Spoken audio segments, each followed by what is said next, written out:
Kepada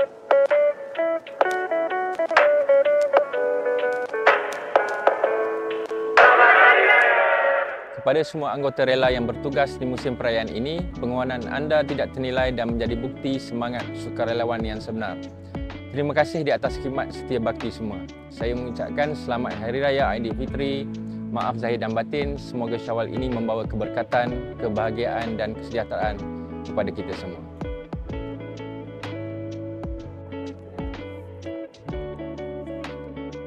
Sudah sebulan kita berpuasa dan kini tibalah Syawal yang mulia, tanda kemenangan dan kegembiraan buat kita semua. Marilah kita saling memaafkan, mengeratkan silaturahim dan menyemai nilai-nilai harmoni dalam kehidupan seharian.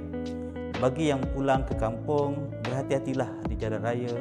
Selamat Hari Raya Aidilfitri, maaf zahir dan batin. Kami, Rela Negeri Perak. Saya mewakili seluruh warga kerja Rela Negeri Terengganu. Kami, warga Rela Negeri Selangor.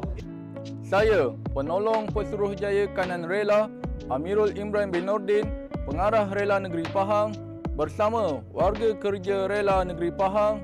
Kami daripada warga Rela Negeri Johor. Kami, warga Jabatan Sungai Lawan Malaysia Negeri Sarawak. Kami, Warga Rela Negeri Sabah. mengucapkan Selamat Hari Raya Aidilfitri. Maaf zahir dan batin. Kami daripada Unit Integriti. Kami, warga Akademi Latihan Rela Malaysia.